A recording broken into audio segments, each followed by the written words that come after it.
Knowing the biking rules of the road will make your travels much more pleasant and safe. Safe bicycling is as much an attitude as anything else. If you go out and act like you own the road, you're just going to be unsafe and you're looking for problems. The basic laws for a bicycle versus a vehicle are pretty similar. Bicycles share the road with motor vehicles, but they must also abide by the traffic laws that we would use to enforce on vehicles. That's running a stop sign, riding the wrong way, using maybe hand signals when you're turning. So we're going to follow you. If there's a red light, you need to stop. Four-way stop, you need to stop and yield to the other person who gets there first. I think most people that have a bicycle, things you might want to look at putting on it to keep you a little bit safer. Make sure you have a front headlamp. So if it starts getting dark or a very cloudy day, you have an illuminated light on the front of your bike. You have at least a reasonable reflective device on the back that as a vehicle would approach you, it would let you know, hey, I'm approaching something. In the wintertime, it's really important to have a light on your bicycle, both in the front and the rear. You might think in the daytime you don't need a light, but cars don't necessarily see you. In a gray day, especially like today, you're not as visible as you would be in a bright sunny summer day. I have a mirror on my bicycle as well that helps me to see oncoming traffic. It's a really awesome asset to add to your bike. Doesn't cost much if you get one. When you're riding, be sure to make known what you're going to do. Use hand signals to indicate that you're going to turn right or left. Always indicate when you're stopping. Be most aware of traffic. You need to remember to wear your helmet always. It's the #1 safety tool. With the new bikes that they've made, they're capable of pedaling upwards 30 miles per hour fairly easy.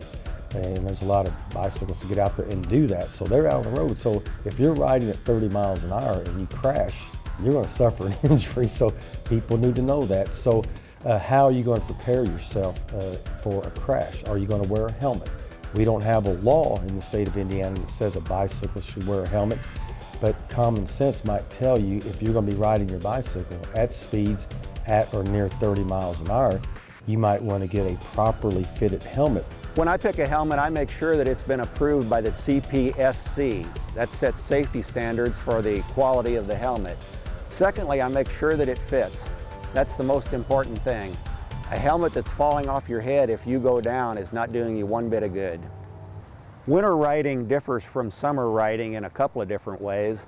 Obviously, it's colder, and also the roads can be slicker. You dress differently for winter riding. The two important things to remember are dress in thin layers and don't wear cotton next to the skin. I've ridden in rides all the way down to 20 degrees with a couple thin layers of polypropylene and a thin windbreaker jacket. It really does keep you warm and you don't need the bulky clothes to ride in the winter. We're just finishing up today's ride. Let's head over to my car and I can show you a few items of winter clothing.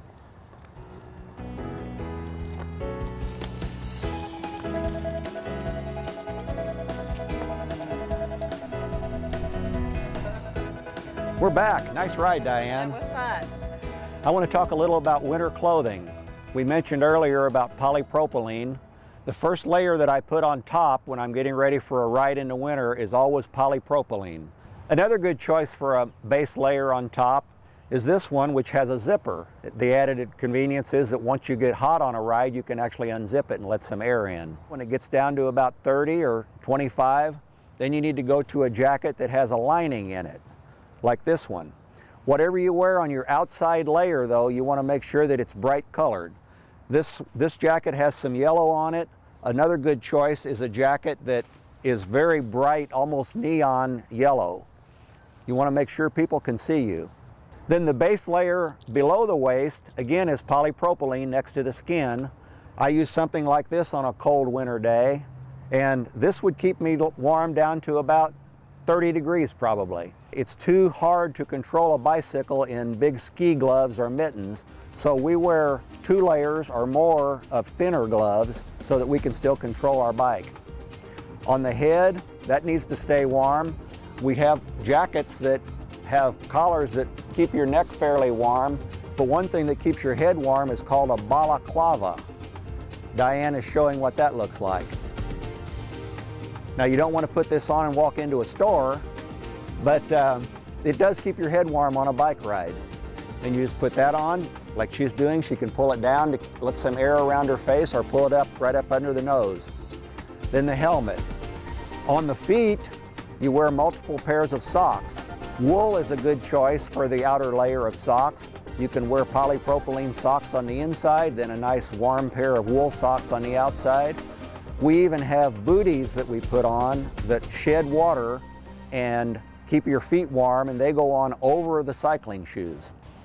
We hope to see a lot more people out on the roads this winter. Be sure you remember your lights, your signals, and to dress warmly, and take care of yourself while you're out there, and have a great time.